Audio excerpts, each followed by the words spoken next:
Hey everybody, it's me, Rick Acosta, the Dodger Card Collector, coming to you with another video. It is Friday night, November 3rd. By the time you see this, it'll probably be Saturday morning, November 4th. We're already in November. Where is the time flying? Baseball season is over. Congratulations to the Texas Rangers beating the Arizona Diamondbacks. Congratulations also to the Diamondbacks. They beat the Brewers, the Dodgers, the Phillies just to get to the World Series. So great job. No one, they were totally unexpected. At least from this Dodger fan who knows nothing. Uh, Diamondbacks came out of nowhere and they did a good job. So, but again, congrats to the Rangers winning their first ever World Series. Wonderful to see Corey Seager, my man Corey, former Dodger, winning his second World Series MVP. Fourth player to repeat. I want to say he might be the first player ever to win it on two different teams. So congrats to the Rangers, and looking forward to the offseason and seeing what happens in a few months when pitchers and catchers report in February. I know the Dodgers need a lot of help this year, and Shohei Ohtani is not the answer. So let's see who else we get besides him if he does choose to come to LA. So I'm left with a football team that's 3-5 that should be playing better in the Rams. Hopefully they can pick it up this week against the Packers. I have a solid hockey team in the Kings. They look very good so far after 10 or 11 games. And for those of you that are really familiar with hockey or actually aren't familiar with hockey, we're approaching an important landmark when it comes to every NHL season, and that is Thanksgiving Day. And when I mean Thanksgiving Day, I'm talking about the U.S. Thanksgiving Day. Because normally teams that are in the top 8 teams make it to the playoffs. And the top 8 teams on Thanksgiving Day are usually the teams that make it to the playoffs. So this is where we know really already, this early in the season, we can already tell you practically who's going to be in the playoffs. And so far, it's looking good for the Kings, but still got a ways to go. I just brought up American Thanksgiving, which is 3 weeks away. A lot can happen between now and then, and a lot could happen between Thanksgiving Day and April when the playoffs arrive. Lakers are looking okay. Still depending on LeBron James too much. Let's see what happens there as the season goes on. I've only gotten now that baseball's over, I'll be able to catch up with some of the other sports. So I am looking forward to that. It's just weird not having a baseball game on every night. In fact, I'm talking to you guys right now. The last hockey game just ended for the evening, and there might be a basketball game on ESPN right now, but I'm here talking to you guys. So it's just a strange feeling. There's not much to watch on TV sports wise. Hobby wise, I have some pickups. I'm going to share some of them with you tonight. I'll share the rest in the next video or two. And I wanted to let you know also, I had the very good fortune of appearing on Two Guys, One Hobby with John and Don. I'm hoping that airs this Sunday. Had a great time talking to those guys. Don and I have spoken a couple of times. He reached out to me last week, had a very nice chat. This was my first time meeting John, Wade Boggs fan. I've watched his channel a lot. We have similar taste when it comes to buying vintage Hall of Fame cards.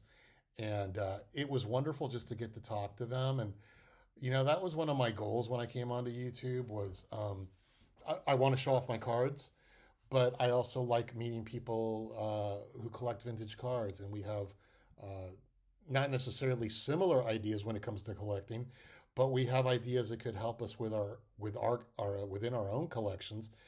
But it's just nice to be able to talk to people about baseball cards. So wonderful to meet those guys. Thanks again for having me on, John and Don. And if you're new to YouTube and you're card collecting, plenty of nice people out here. And I've been on YouTube for about a year and a half making videos, and I've met a lot of spectacular people and a lot of good collectors out there. I constantly seeking advice. Terry, TJ Mack, Vintage, Alex Bowman 53. They've been a great help to me when I ask questions. George Diamond Yard Sports Cards. I've met him a few times, and he's just a great help. And there's a lot of good collectors out there, you guys. So don't be afraid to ask questions. Don't be afraid to introduce yourself, and just talk sports cards, because that's why we're here. Um, I'm getting to a point, and I'm not willing to reveal anything yet, where I'm going to share with you 4 non-sports cards. I'm not ready yet, but when I do, you guys are going to have, like, you got a couple of you might go, I knew he was going to do that, but a couple of you are going to go, wow, I never knew. So when I get ready, I'll show them to you. But until then, you're stuck. What are we going to do tonight, though? You know, I'm a Dodger team set collector. That's one of the facets of my collection, along with set building and along with collecting Hall of Fame cards. But I am going to show you my newest and my oldest Dodger team sets. Those cards just arrived in the last few weeks. I was able to win, or I just bought the 2023 Topps update for this year's team, and I'm going to show you those. And I also won a card from the 1911 T201 Mecca cigarettes cards, and I'm going to show you. So that completed my team set for that. So let's turn the camera around and let's show some sports cards. So let's start from newest to oldest. So we're going to do the 2023 Topps update. And I just got these in the mail a couple of weeks ago, and I thought I'd share them with you. We're going to start off with Bobby Miller. This is his rookie debut card. He had a good rookie season with the Dodgers. One thing you'll notice with these updates, and we're going to notice it on a couple of players, it looks like, I know nothing about modern cards, you guys know that, but it looks like a few of these players have more than a couple of cards in this set. So here is Michael Busch, his rookie debut card. He is supposed to be the Dodgers' third baseman of the future. I believe, and I have not looked this up, a friend of mine was telling me this, I believe he's a 2-time like minor league player of the year or something along those lines. So that is Michael Busch. I don't know what he's going to do if the Dodgers get Nolan Arenado or what's the Blue Jays' third baseman? Is that Matt Chapman? I forget his name. If they end up getting him. Here's Gavin Stone. Excuse me. Another rookie. And he made his debut with the Dodgers last year, but the Dodger pitching staff was completely depleted by the end of the year, and all we had were like Clayton Kershaw, Lance Lynn, and a bunch of rookies. Here's another rookie debut, Miguel Vargas, starting second baseman. He had a rough rookie season. By July or August, he was sent back to the minors and didn't come back. It just shows you how hard it is to make the transition from AAA to the majors. And I'm sure the Dodgers have him penciled in next year for second base. And hopefully he can do something for them with some experience under his belt. All right, Thor, no Syndergaard. By the time this came out, he was in Cleveland. Dodgers traded him to Cleveland. Didn't work out for him here in LA. One thing I always think about when it comes to pitchers the Dodgers pick up, Dodgers seem to have this thing. I don't know if it's Dodger Stadium. I don't know if it's the air. I don't know if it's the coaching. But we get pitchers from other teams, and all of a sudden they become very good players. And I think that's what Noah Syndergaard was hoping for. And when it didn't pan out, the Dodgers immediately, after several starts, they gave him like 10 starts. When they realized it wasn't going to happen, I honestly want to say an injury was invented. Maybe it was legit, and next thing you know, he was traded. And that's Noah Syndergaard. Had some good years, though, with the Mets. I will say that. Jason Hayward, excuse me, played with the Braves, the Cardinals, the Cubs. Came over this year. He had a good season. I read the other day that the Dodgers and Hayward were discussing contract, but I could be wrong, but I think Hayward announced his retirement today. Unless it was just an Instagram post thanking the Dodgers and their fans for a great season. But we'll see. He's been around the block. He's been playing since 1910, so we'll see if he is retired or not. That's Jason Hayward. Here's the guy with the new contract, Max Muncy. Just got a 2-year, $24 million deal to stay with the Dodgers another couple of years. I have a feeling the Dodgers will make him a full-time DH. I'm assuming JD Martinez is not in the plans for next year, but you never know. All right, here's our second Bobby Miller card. And this one has the rookie card logo. I don't know much about these things. I try not to pay attention to it. So I'm sure that rookie card logo on some rookie is upsetting somebody in this world, card collecting world. Here's a guy, this happens every year. This has been going on for decades. JP Fireisen. I have never heard of him. Not that I know every minor league Dodger in the system, but I have not heard this guy's name. And it seems like every year Topps puts on some guy that we've never heard of, never makes it even up for a September call-up, but he gets a baseball card. So, JP Fireisen. Clayton Kershaw just announced today he had shoulder surgery, and he hopes to be back pitching sometime next summer. He didn't say if it would be with the Dodgers or not. He's a free agent. I know the Texas Rangers have wanted him for a couple of years. I would see him ending his career with the Dodgers, so we'll see. That's Clayton Kershaw. Guy had a pretty good year. Came over from, I believe, Arizona, David Peralta. He had a good time out here. Fans liked him. Yeah, he's been with the Diamondbacks and the Rays. So that's his update card. Got a couple more. Here is the second Michael Busch card, and this isn't his rookie debut, but it is his. It's got the rookie card logo up here on the left. So that's Michael Busch. So Busch and Bobby Miller both have 2 cards. 2 more here. Alex Vesia, a relief pitcher, throws hard. I'm still waiting for this guy to get it together completely, because there are days he looks lights out and there are days that everybody just pounds him to the ground. So that's Alex Vesia. And my last card, I love this guy. I hope he can come back.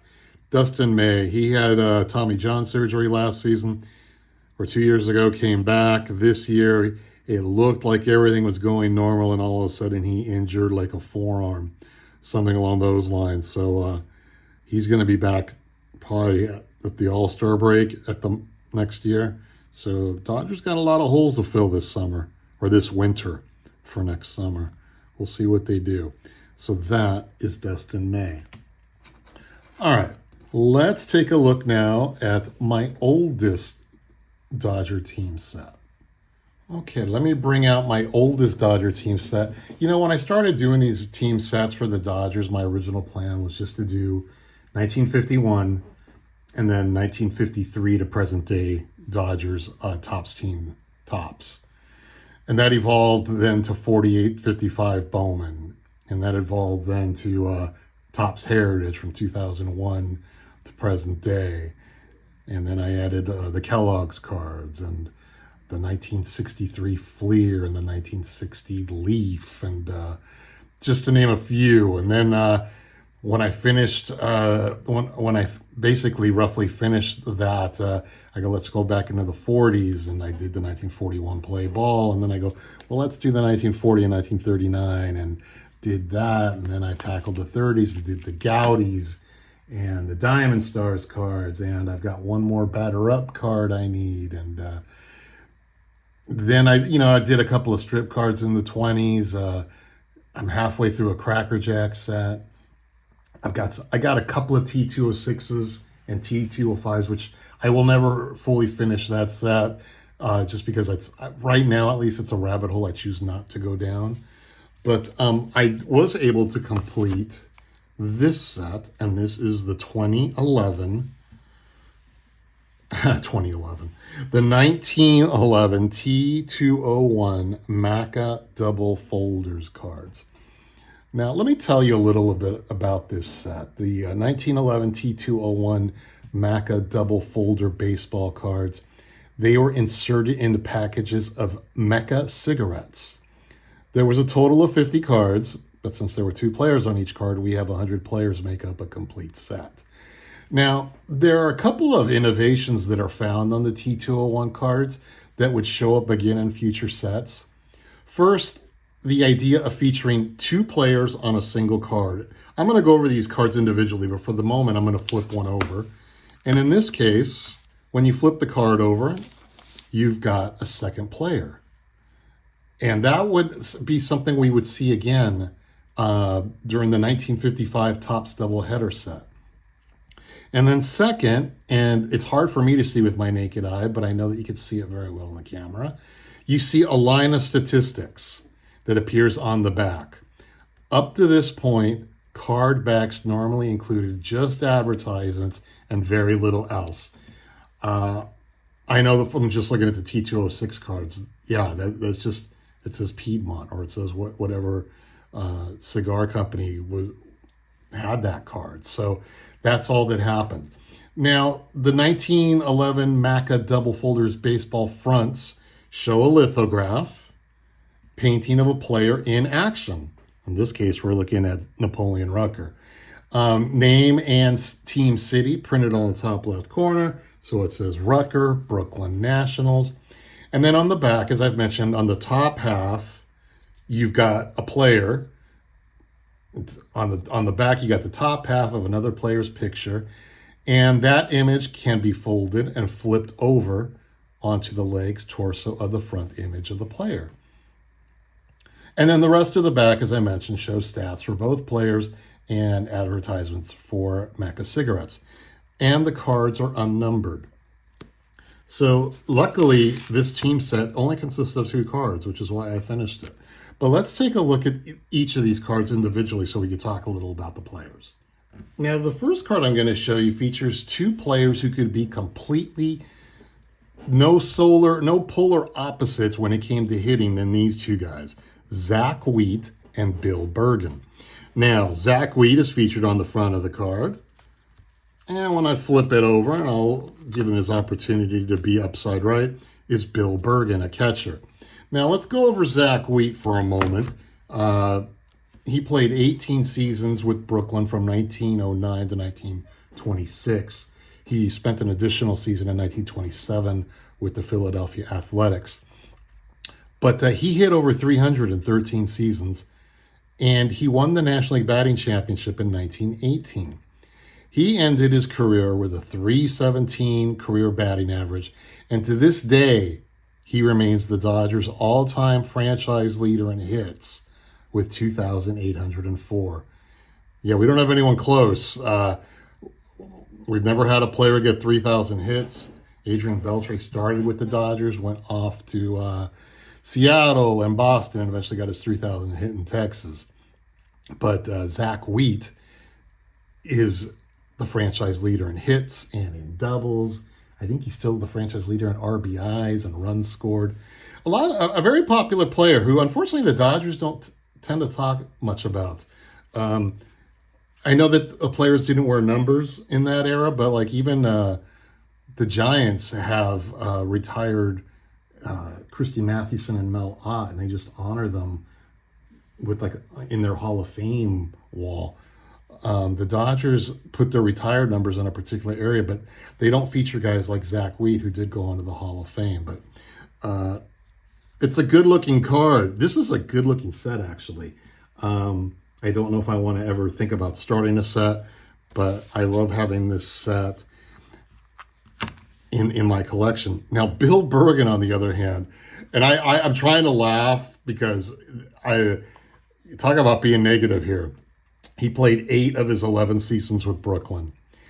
And I'm lifting this info directly from Wikipedia. And this is their quote. He was one of the worst hitting position players in the history of the majors, but was also one of the best defensive catchers of all time. Back to his hitting. His negative 6.9 WAR, according to Baseball Reference, is the second worst among every major league position player in history. No one played in the major leagues as long as Bill Bergen, 11 years, and hit so poorly. Bergen had 3,028 career at-bats. I almost said hits. During which time he compiled a batting average of 170.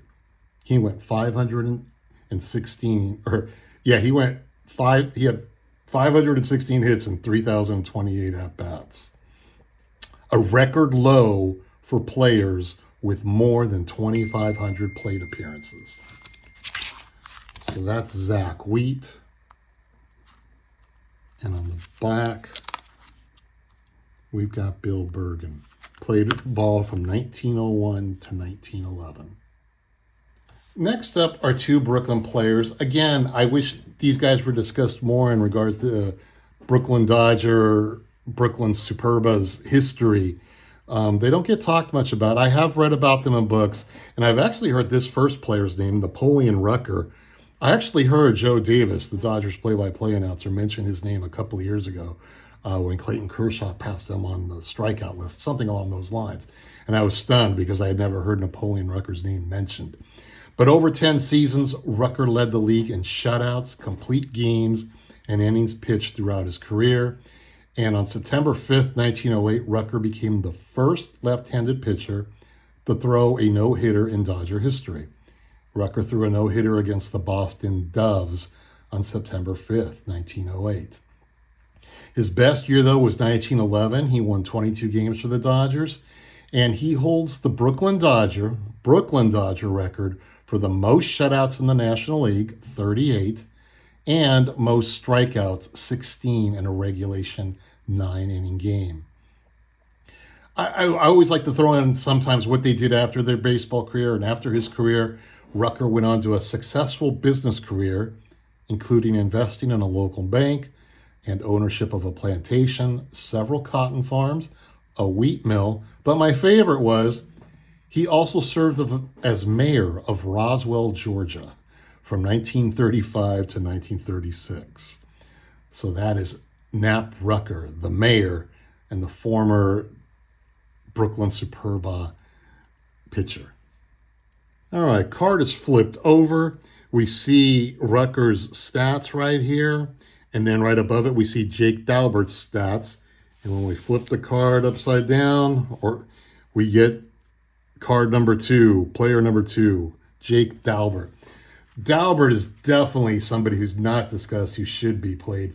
He played 15 seasons with the Dodgers, or take that back, 15 seasons in the MLB, 9 of them with the Dodgers, 6 of them with the Reds. He played from 1910 to 1924, two-time batting champion with the Dodgers. He was also the 1913 National League MVP and a member of the 1919 World Champion Cincinnati Reds. Now, where Daubert comes to light is in regards to his playing career. He foreshadowed a lot of players, Kurt Flood and a lot of these other guys. In 1918, he hit 308, and he led the National League in triples. But that season was cut short due to World War I and the Spanish flu epidemic. What the Major League Baseball owners did, because they shortened the season, was they prorated the player salaries. Now, Daubert, and he had been a founding member of what was called the Players Fraternity, which was kind of like the early players union. He sued for the balance of his salary. Now, eventually, Jake recovered most of the $2,150 he was due. But after that dispute, big mistake here by the Dodgers, but they're pretty good at doing these type of things. Brooklyn owner Charles Ebbets traded him to Cincinnati. Daubert was a trailblazer when it came to the baseball's unionization movement. It was a controversial road that may have been the factor in his omission from the Hall of Fame. In 1913, he served as vice president of the Baseball Players Fraternity, which petitioned the National Baseball Commission for improved labor conditions. The petition included various requests. Among several items were permission for players to negotiate with any team following their unconditional release, and a guarantee that a veteran player would not be sent to the minor leagues when his services are of interest to another major league club.